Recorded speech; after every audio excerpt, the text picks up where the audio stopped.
কেন্দ্র বদল হয়েছে তার, সে নিয়ে রাজনৈতিক মহলে জল্পনা তুঙ্গে। কিন্তু সেখানে কিন্তু বহিরাগত তত্ত্ব মোটেও খাটে না। কর্মী সমর্থকের মাঝে সেই কনফিডেন্স দেখা গেল দিলীপ ঘোষের গলায়। তিনি জানালেন তিনি মোটেই বহিরাগত নন। কি বলছেন দিলীপ ঘোষ, শোনাবো আপনাদের। বহিরাগতার অন্তর্গত যে বলে তার দেউলিয়া হয়ে গেছে মাথায়, খুপড়িতে কিছু।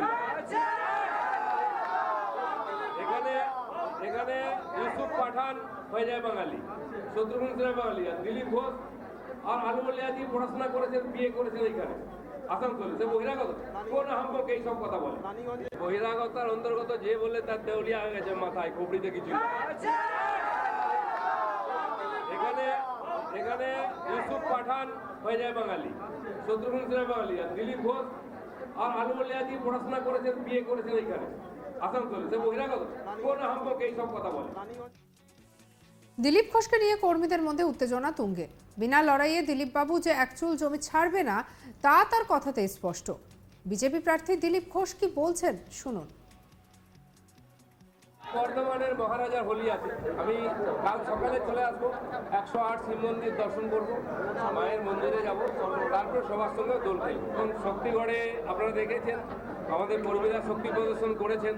বর্ধমান যে জেগে আছে, ঘুমোয়নি, আমি পা দিতে সেটা আমি প্রমাণ পেয়ে গেছি, আপনারাও প্রমাণ পেয়েছেন। এখানকার যুবক কর্মীরা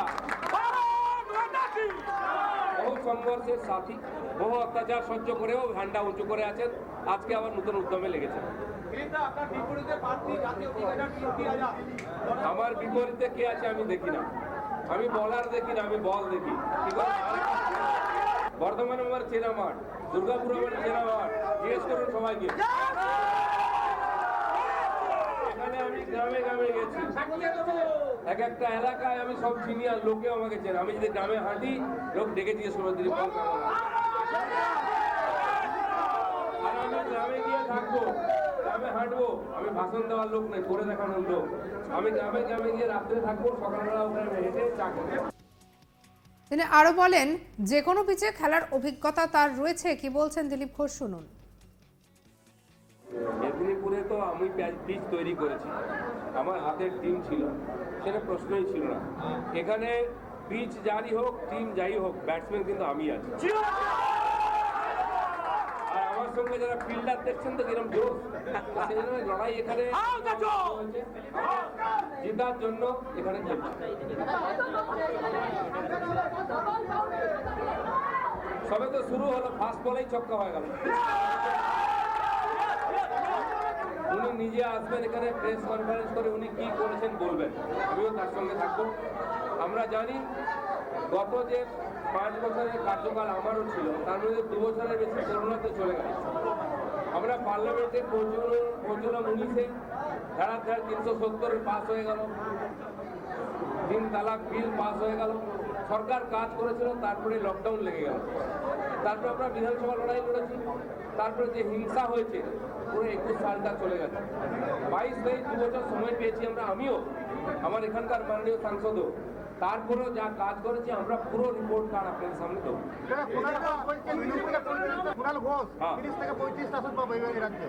উনি 42টা পান না, কে না বলেছে? গতবারে 42টা নিয়েছিলেন, কিন্তু 12টা আমরা কমিয়ে দিয়েছিলাম। এটা বিজেপি, এটা সিপিএম কংগ্রেস নয় যে ফাঁকা মাঠে জিতে। একই সঙ্গে তিনি বলেন তিনি ভোট দেবেন, যাতে তাকে কেস দিতে না পারে তার জন্য তিনি ভোট দেবেন। কি বলছেন দিলীপ ঘোষ, শুনুন।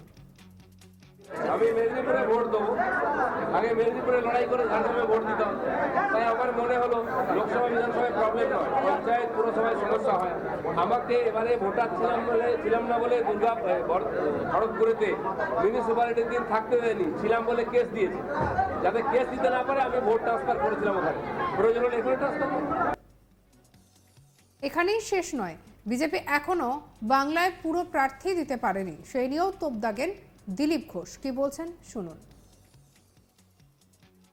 তো যদি খুঁজে না পেতো দিলীপ ঘোষ প্রার্থী হলো কেন? গৌতম গম্ভীর এখানে আসতে পারলো।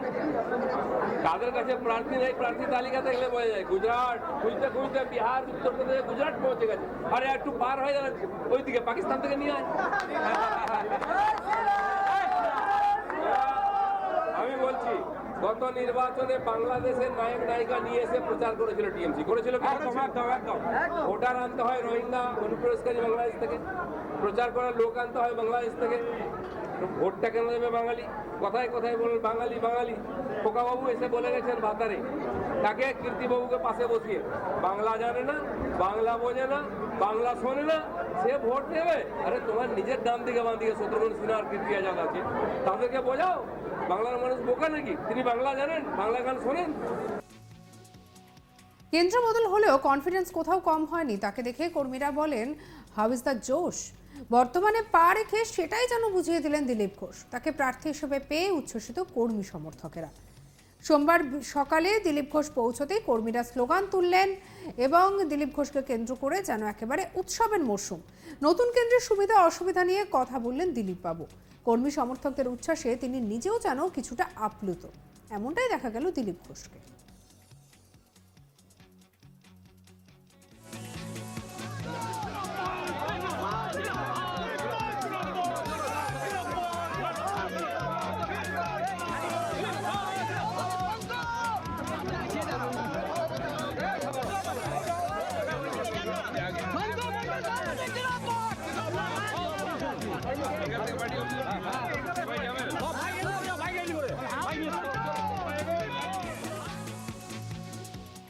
কেন্দ্র বদল হয়েছে তার, সে নিয়ে রাজনৈতিক মহলে জল্পনা তুঙ্গে, কিন্তু সেখানে কিন্তু বহিরাগত তত্ত্ব মোটেই খাটে না। কর্মী সমর্থকের মাঝে সেই কনফিডেন্স দেখা গেল দিলীপ ঘোষের গলায়। তিনি জানালেন তিনি মোটেই বহিরাগত নন। কি বলছেন দিলীপ ঘোষ, শুনুন। বহিরাগতার অন্তর্গত যে বলে তার দেউলিয়া হয়ে গেছে মাথায়, খুবড়িতে কিছু নেই। এখানে ইউসুফ পাঠান হয়ে যায় বাঙালি, শত্রুঘ্ন সিনহা বাঙালি, আর দিলীপ ঘোষ আর আলমুল্লাহজি পড়াশোনা করেছেন, বিয়ে করেছেন এইখানে আসানসোলে, সে বহিরাগত? কোন হাম্বক এইসব কথা বলে? বর্ধমানের মহারাজার হোলি আছে, আমি কাল সকালে চলে আসবো, 108 শিব মন্দির দর্শন করবো, মায়ের মন্দিরে যাব, তারপরে সবার সঙ্গে দোল খাই। এখন শক্তিগড়ে আপনারা দেখেছেন আমাদের কর্মীরা শক্তি প্রদর্শন করেছেন। বর্ধমান যে জেগে আছে, ঘুমোয়নি, আমি পা দিতে সেটা আমি প্রমাণ পেয়ে গেছি, আপনারা প্রমাণ পেয়েছেন। এখানকার যুবক কর্মীরা বহু সংঘর্ষের সাথী, বহু অত্যাচার সহ্য করেও ঝান্ডা উঁচু করে আছেন, আজকে আবার নতুন উদ্যমে লেগেছেন।